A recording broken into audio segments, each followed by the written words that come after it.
please. Why do we study? Only to invite the reforming light, and then we will change in the bestowal and the influence of the light. And the light, the upper light's influence is called the light that reforms, because that's its action. That's the work of the light. It reforms us to being good. It makes us from reception to bestowal. It draws us from our world of reception to his world, to his degree, to bestowal. And that's what we want to happen. The Kabbalists, our teachers, explained to us what to do and how we can rise above our state, above our place, the lowest place, the darkest of places, so we can rise from this degree to a higher degree, to bestow. And this is through the reforming light, because during the study we draw upon ourselves this light. So, as we said, let's go to the lesson. Each one writes down the sermons or questions in his text, please. If there are questions, I'm willing to answer, but questions related to what we're doing here. On the left. What is this? The tip of the Yud. Thus far, we actually finished the first part of ours, from the Creator, the expansion, until the first created being called Malchut of Ein Sof.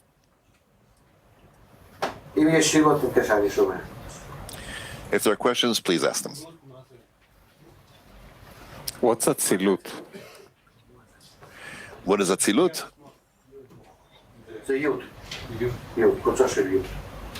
That's a Yud. There's the tip of the Yud, and that's the Yud. Meaning these are the symbols or signs. All these letters are signs. All together, the letters we will learn from within. Everything we study, all the laws, all these so-called objects, created beings, souls, bodies, demons, forces, whatever you want, are forces of holiness, forces of impurity. Anything you can possibly imagine and call by name, it's all within. Altogether, these four letters, Yud, K, Vav, K, and their root, which is the tip of the Yud.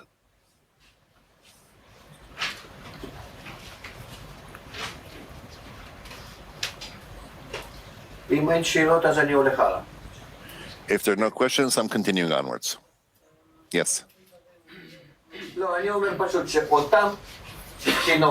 I'm simply saying that the same phases that the Creator develops to the created being, which are called by the names of Sfirot, Ket Chochmah, Bina, Zeran, Pin, Malchut, or in the name of the worlds, Adam, Kadmon, Atzilut, Bria, Yetzira, Asiyah, we can look at the same way and identify it by the letters that the tip of Yud is Keter, Chochmah the Yud, and so on until we get to the Malchut.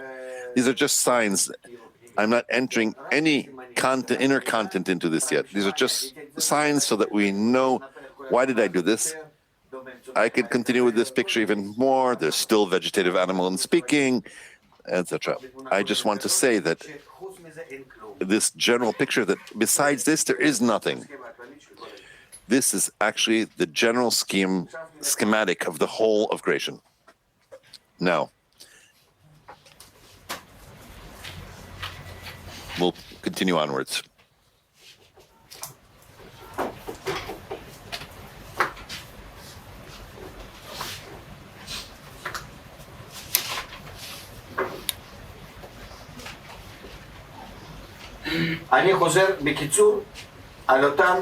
I'm going to, in short, repeat those same phases that we had here. The first phase is shorish, or root. The desire to do good or light. From that, we get the second phase, phase one. This phase is called a kli, or a vessel, the desire to receive. And we'll fill it with light.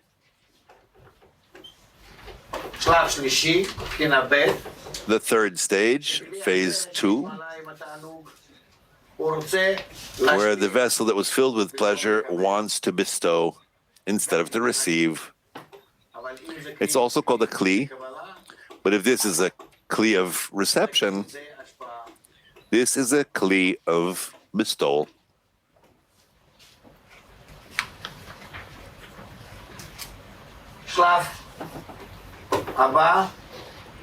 The next stage is when this vessel, this kli that wants to bestow, and Binah that wants to bestow, says, I can do this only if I receive.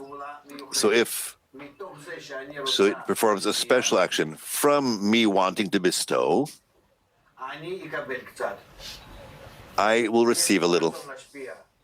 There's a desire to bestow on phase two, and a desire to receive from phase one. This vessel, this kli, is a more inclusive vessel that includes both of them. And the final one, which is called phase four, which chooses to just want to receive and enjoy, and besides that, I don't want a thing. Just receive and enjoy, and chooses on our own this state. This is called the true kli, the true vessel. Because here, for the first time, I have a desire that comes from the choice of the created being, and that's how it wants it. He himself wants to receive. And then,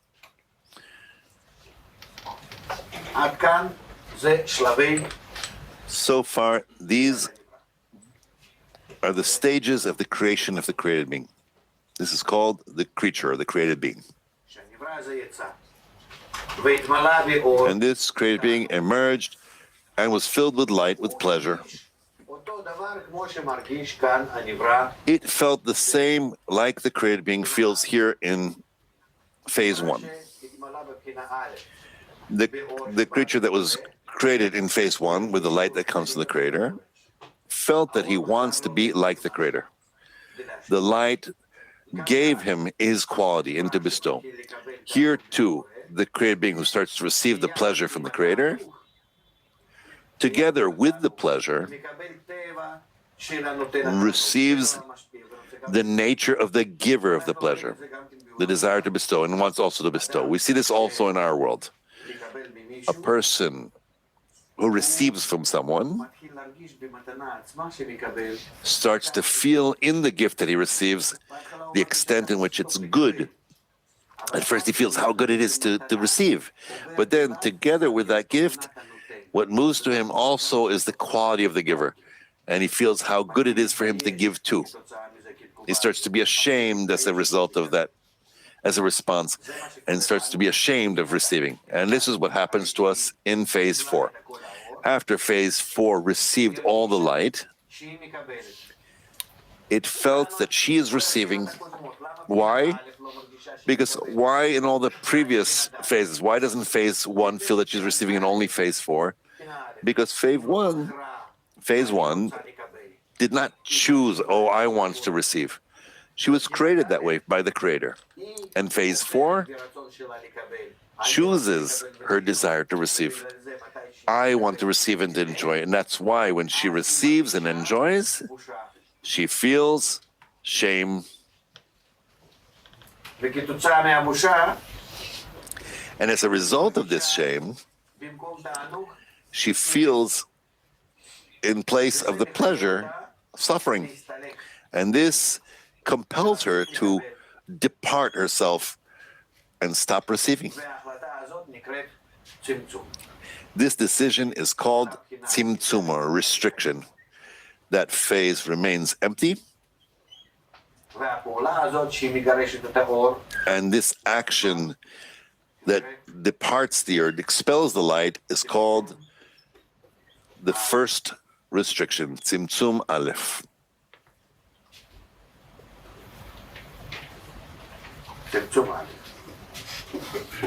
The first restriction.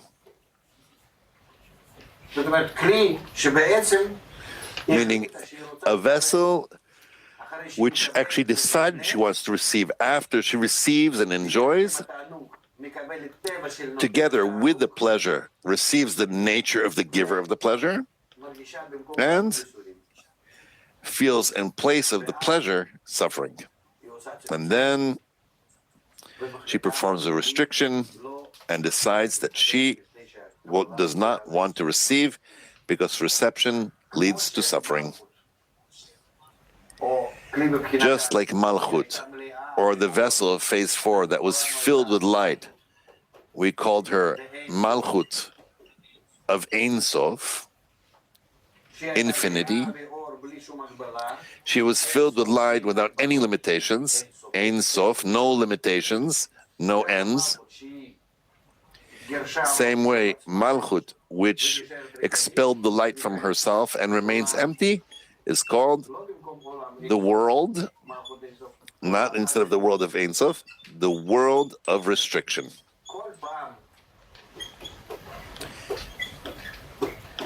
This what here is called the world of Ein Sof, or Malchut of Ein Sof. When we talk about the created being, each time we will talk about Malchut, about phase 4. And all the states of this created being will always give us names of Malchut, the names of the worlds. The world of Ein Sof is the created being that is in a state that receives unlimitedly. The world of restriction is a created being that expelled all the abundance it received from the Creator and remained completely empty. And then we have that creature, that created being, that is in all kinds of states, in all kinds of different states, are called worlds. The world of Adam Kadmon, Atzilut, Bria, Yetzirah, Asiyah, and the worlds of the Klippa and the Kedusha. Depending on what state the created being is in, that is how his state is called. Well, that's what his state is called. The world is the inner state of this Kli. So what did we reach? From the Creator, light comes. This light is the desire to do good, the desire to create the created being and give him pleasure. And this is what happens to us in phase 1. He creates the created being and fills it with light. But if the Creator would create a creature this way in phase 1 and just give him pleasure, then the created being would be similar to animals, which have no feeling or value to what they are, and they cannot develop. The purpose of the Creator is that the created being will not just receive the pleasure from him. The created being who receives pleasure from the Creator remains a creature. And the Creator remains the Creator.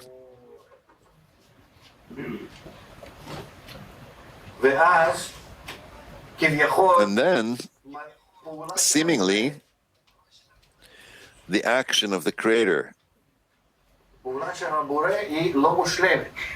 the action of the Creator is not perfect, because it comes to a creature that is in a less degree. The Creator is the bestower, and the created being is the receiver. The action is not whole. In order to complete this action, the Creator needs to move the creature to his degree, to give him wholeness like he has. And for that, the created being needs to bestow, to be in the nature of the Creator, in eternality and wholeness. This can only be if the creature receives the nature of the Creator. So here we immediately see in phase 2 that the Creator, together with the desire to receive in the abundance that he gave in phase 1, he moves to the creature the desire to bestow as well. Why does he do this? If he wouldn't do this, all of reality would end in phase 1. So the creature would remain like still vegetative, inanimate, without development. He would receive and enjoy.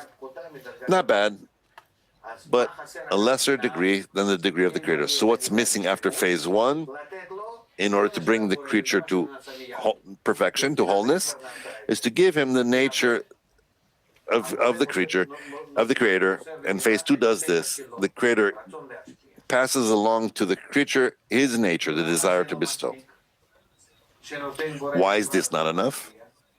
Where the Creator gives the creature the desire to bestow. The Creator has the desire to bestow. That's good. So why is the nature of bestowal not good for the creature? It's not good because the created being has nothing to give. The Creator has light. He's the source of the abundance. And the created being has nothing to give. He has a desire to bestow in phase two, but it doesn't have what to bestow, what to give. Therefore, phase two is not the end of the action. It's not complete yet. For the created being to have a desire to bestow like phase two, and for him to truly have what to bestow, then you can say that the whole process is completed. Meaning, phase one is not complete because it only has the desire to receive. And phase two, the action is not complete because it only has the desire to bestow. There's a desire, but there's nothing to bestow. Therefore, we need a few other actions in order to reach bestowal. What actions? Let's see. So the desire to receive, phase one, the desire to bestow, phase two, and then when phase two really wants to bestow, so what does she do? She says, okay, what can I bestow to the Creator? The Creator wants to give me. So what do I need to do? I need to give him pleasure. So I will give him pleasure by receiving from him. And then, after he has the desire to bestow in phase two, so he says, I'll receive a little from him. What's the difference between phase two and three? Is that phase three is a development from as far as phase two. He says, I want to bestow, but I have nothing to bestow. But what can I bestow to him? What does he want from me? He wants me to receive. So I'll receive. What does then phase two do? It takes the desire to receive from phase one for herself and begins to receive. So it turns out that phase three includes two parts. The desire to bestow that the Creator created from phase two, and the desire to receive that the Creator created. If so, what's missing in phase three? Why is that not the complete created being? It's good, nice. He wants to bestow. That's how he received the forces from the Creator. He wants to bestow by receiving from the Creator. Also from this desire from the Creator. What is lacking here? It's only lacking a simple thing. All these desires and all these qualities are not similar. It's all something he received from above. That's how he was born. That's how it developed in him.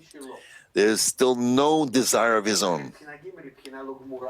Therefore, phase three is not a complete phase. It's not yet called the created being. The created being is considered that there's a desire that does not directly come from the Creator.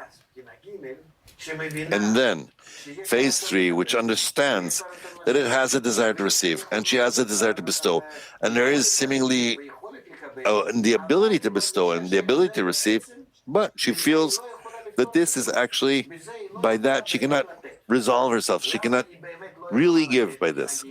Why can't she really give, phase three? Why is her reception not giving? Because in truth, all these forces are all from above. And what then? What else can be done? She chooses. I, in this way, can't do a thing. What can I do to truly receive from the Creator? To truly be able to give pleasure to the Creator? I am going and receiving from Him. And then she opens for herself a desire of her own. She chooses that she wants to receive. And then, therefore, she is called a kli, a vessel, and the created being. Where here the decision is to receive and her desire is to enjoy. That is why this phase is called the Nivra, the created being. And in what is she called the created being, phase 4? By her wanting on her own to make an action of reception, and this desire was never before. Why? Because she decided from these two discernments that she had in phase 3, from the desire to receive and desire to bestow of phase 3, she decided what she prefers, and she prefers to receive. Why does she prefer to receive? Because the Creator wants her to receive. That is why she is in adhesion with Him, in Vikut, and holiness. Otherwise, it would be a klipa, the shell, on one hand.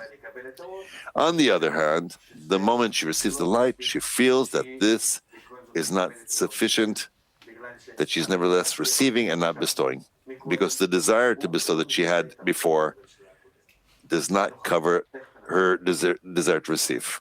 We'll talk about this in a moment. So the desire to receive in phase 4 is a truly new desire that comes from within the created being. That's why it's called the created being. This new desire is called the created being. Nothing else. The desire to receive is called matter, the matter of this world, still vegetative animals speaking. When we here in this world feel and see in all our senses, that's that same desire to receive that's here, only that it took upon itself a clothing of still vegetative animals speaking that we feel in such a way. But within, it's the same desire that we're seeing here.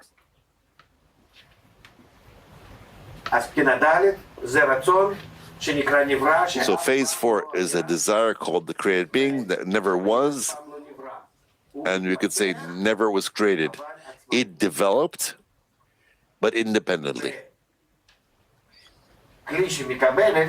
And the vessel she receives, according to this desire, is therefore called Malchut of Ein Sof, where she herself receives from the Creator and is filled without any limitations. What's missing here? We always need to check in each and every state. Why is this not the end? What's missing?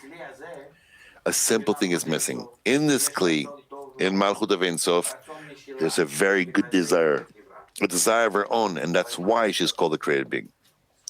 But what's missing? The desire to receive. This is a desire to receive alone, meaning she's in a state like here in phase 1, where she was receiving. Only here, the desire to receive in phase 1 was from the Creator, and here in the phase 4, where the desire to receive is from the created being. But the created being, here in phase 1, he felt that he's not bestowing like the Creator, and then developed phase 2. Here, in phase 4, where she starts being filled with light, she feels that she is receiving. She feels that she's receiving, just like phase 1 that feels that she's receiving. But what's the difference between them? There's an immense difference between them. Here, phase 1 who receives does not feel any shame. Why? Because that's how she received, because the Creator created her to receive. It's like a baby who receives. He doesn't feel, or a child who receives, he doesn't feel that he's receiving. He doesn't feel anything. I belong to my parents. So what? I'm part of them. He has yet to come out on his own, on his own. And that's why there's no feeling of distinguished in being distinguished or having shame in phase 1, but in phase 4, because her desire to receive is of her own.